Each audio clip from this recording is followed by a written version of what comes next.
All right, it happened. It happened. Some bit of good news and some happiness to spread today. And in our gaming nerd lives, the PlayStation 5 was finally announced after all this time. Larry, what the hell are you doing? Larry! I just got done watching the live stream. I live streamed it right here on the channel. However, I would recommend playing it and then just listening to it because the video of it is just dog shit. It's just horrible. I was having such bad latency and freeze lag in my live, so I apologize from camera. I'll probably be live streaming again tonight or tomorrow, and we'll be talking more, just having like a conversation about the next gen consoles and everything, and kind of talking about more of what I saw. But in this video specifically, I just wanted to go over kind of like a news recap of everything that PS5 or Sony showed, what I'm excited about, and what stood out most to me. So first and foremost, the big thing we ought to talk about is the console itself. They showed it, and this is what it looks like. This is the new Spectrum Elite router. I'm joking. It's obviously the PS5, and that was a horrible joke, but it does not look anything how I thought it was going to look. But one thing that I am more surprised than anything is how they kept that vented V shape, the vented V shape from the dev kits that we saw. We've seen the PS5 dev kits for months and months now,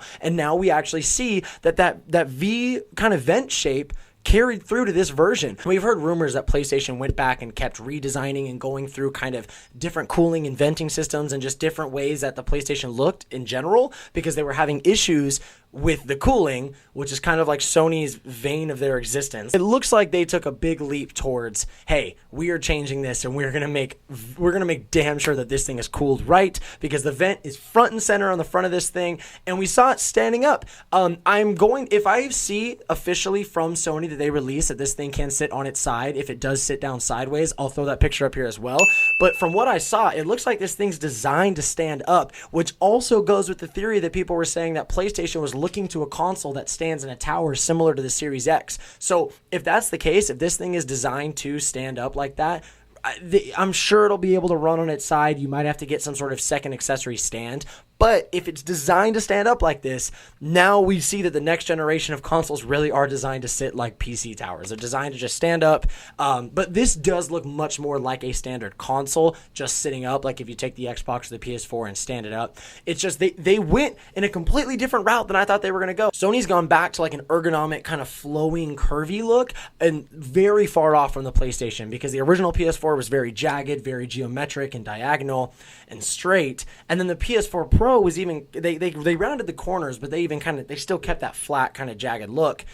And now this is just a complete departure. I do, however, I absolutely love the white on it. I'm such a big fan of white on consoles. I think it looks so clean, so futuristic. I love the two-tone black and white. I love the DualSense controller. I love the way the system looks. I can't wait to see what it looks like in person, to see like, obviously, things are different when you see it with your own eyes, but I do have to say, as of right now, I am a fan of this. It looks like a fan render. It looks like something that somebody made back in 2010 and was like, this is going to be the PlayStation 4. Because you always see like the craziest, most like curvy with blue lights and everything. If you Googled like concept fan images or fan renderings of PlayStation 5, it looks like this. Like this is what people made. So it's just crazy to me that now we've seen the official design and it looks like a fan render. Not saying that's a bad thing. I'm just saying I'm surprised in the route that Sony decided to go. But after seeing the controller for a solid month or two now, it does match. The controller absolutely matches with the console, so it makes a lot of sense. We still don't know price, we still don't know release date, and we still don't know official specs. They just said like super fast SSD, ray tracing capabilities, like all this stuff that we knew was coming to the console regardless, because it's all going to be in the Xbox Series X as well. But they didn't give us specific details. We do, however, have like leaked sheets, and I don't know if it's official information, but from what I understand, the system's coming with like an 885 gigabyte SSD, which is very weird. Somewhere in the 800s, I think, or an 850 gigabyte SSD. Still too low. I was really hoping that these systems were going to come out of the gate with like 2 terabytes minimum. My question is, though, with the all-digital PlayStation 5 that they announced, which actually will probably be the system that I get because it'll be cheaper, and I've already made the jump to everything digital. I think it's way easier and just way more intuitive and efficient. I'm curious on the SSD storage options for the digital, because if you're going all digital, you're going to have to sell a console that's going to be able to keep up with these 150 gigabyte games. I'm looking right at you, Modern Warfare, because it's only going to get crazier in the future until we get into cloud gaming or until they unlock new technology. But I'm very curious to see if we're going to see higher gigabyte ranges or even higher terabyte ranges for the all digital version of the PlayStation 5. But other than the console itself and the hardware, which was obviously like probably the biggest thing everybody was trying to see in this video, would have been very pissed if they didn't show that. We finally got not one, not two, not three, not four, not five, but an entire slew of PlayStation 5 games that are coming both at the end of this year and just next year. I don't think they showed us anything that's coming in 2022, which is awesome, because everything they showed us is like, hey, this is coming and it's coming soon. So that made me really happy. And I made a little list right here, so don't mind me. If you don't mind, I'm going to look at my list. We got, the first game that they showed, right off the bat, jaw was already hitting the floor and I was already sold. We're talking about Spider-Man Miles Morales. Now, for me, the question is this an entire new game, or is it a big expansion to Spider-Man on the PS4 in 2018?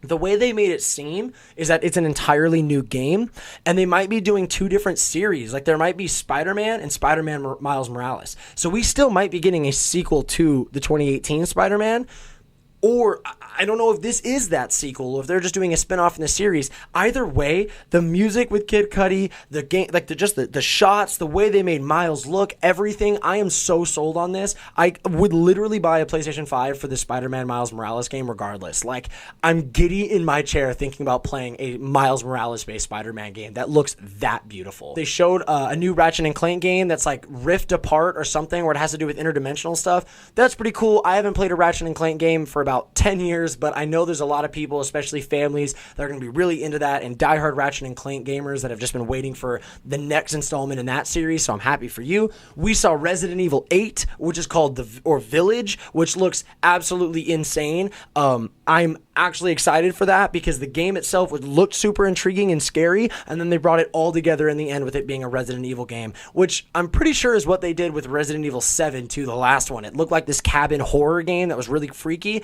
and then at the end it was like, oh shit, this is a Resident Evil game. And then they had Gran Turismo 7, which I know is huge for a lot of like racing simulators and a lot of people who love just car games on the PlayStation, because Xbox has Forza and now PlayStation has Gran Turismo again, and the new Gran Turismo looks fantastic. So if you're a car gamer, if you want to get like a top tier car race simulator game, Gran Turismo 7 on the PlayStation 5 is going to be it for you. And a lot of this too is brand new titles, which is awesome. They had some sequels snuck in there. Some of the stuff that I was expecting came through, but they came through with a lot of heat that nobody was expecting. Some new IPs, some new games, some new universes coming to Sony and PlayStation, which I'm ecstatic for.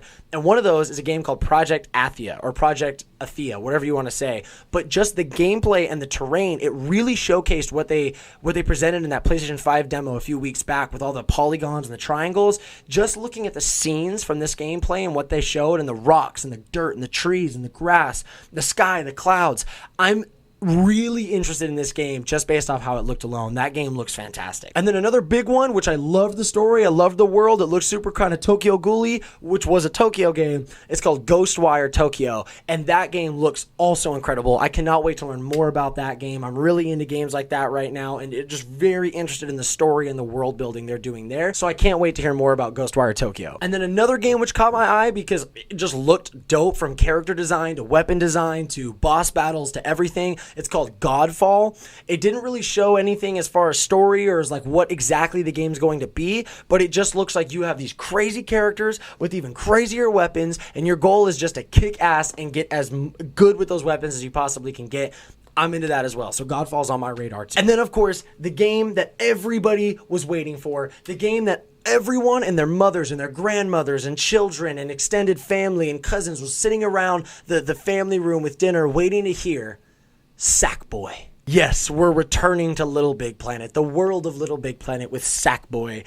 I love that they're calling it Sackboy. That'll be a fun one. That'll probably be something that I think I'll get because me and Kate could play. That'd be a fun game to play with like a girlfriend or with a family or friends or anything like that. Just Little Big Planet. I'm glad that they're bringing that back with the PlayStation 5. That's a game where I feel like its presence was definitely missing during the era of PS4. But then we had a trailer for 2K20 with Zion, and that was nuts, just alone on just seeing how he looked, like his character, and just the sweat and the ray tracing. You could see the light coming through the basketball court in there when he's practicing the shots and he goes up to do that dunk and then you just see the rim fall down, and that was hype. That was probably one of the most like hype building 2K trailers I'd seen in a long time. So I'm really, really into seeing what 2K21 looks like on the PlayStation 5. So that was cool just in and of itself. Really, this entire live event was showing the developers, showing the new games coming, showing actual gameplay, which was really cool, and then finally the full hardware reveal with not just what the console looks like, but they revealed the entire family. You see the normal PlayStation 5 with the DualSense 5 controller, and then you see the PlayStation 5 all digital version, which I think is really smart, and what we'll probably see from Xbox with the Series S, which will probably be announced next month. So just like how PlayStation 5 is going to have two systems at launch, digital and the normal, I think Xbox will have the Series S and then the Series X. My question with that is, if the only difference in the digital version is literally just that it's digital, I'm getting the digital all the way. But if there are more, if the normal PS5 is more powerful, has better specs, I'll get the normal PS5. But if it's the exact same, I'm going to go the digital route. I just think it's really cool that they showed both. And then they showed the new PlayStation camera, the new 3D audio headset, and the charging dock, all this, which I'm surprised. They showed a bunch of stuff, which is about time that they kind of had to make up for some lost time, because we've seen just about everything from Microsoft. We basically know how to build a Series X at home now if you could somehow get access to those parts. But that's it. They showed us a ton of games, more than I was ever expecting, more knowledge and more in depth on those games than I was expecting, and then they fully showed the console and what it looks like as a Spectrum router. Dude, I'm excited. Either way, you know me on the channel, I'm going to get both. I'll unbox both. I'm going to talk about both, review both. So I'll have the Series X and the PS5 hopefully day one if finances allow it. That's it, guys. What I want to know is your opinions. I want to know what you think. Now that you've seen the PlayStation 5, you've seen the Series X, you've seen some of the games coming to the PlayStation 5. We've seen a few games coming to the Series X. Hopefully we'll see more about Halo Infinite and some more Xbox Series X exclusives. That's so many X's. Xbox Series X exclusives when Xbox does their event next month. So I'm finally starting to feel the hype on this new generation again, and it's got me feeling good, especially in the midst of everything and the weight of the world right now. I know that there's more important things that deserve our attention right now. There's bigger things happening in our world than video games, than PlayStations and Xboxes and everything in between. And with so much stress and so much things going around with so many people, it is kind of nice to see something familiar, see something new, and be a little bit hopeful for the fun in the future, I guess. So in a weird way, that's how I'm going to put a bow on this video. Yeah, other than that, guys, I hope you're safe. I hope you're healthy. I hope you're happy. And I hope that you're using your voice right now when more and more people need to. So until next time, guys, I will see you very soon.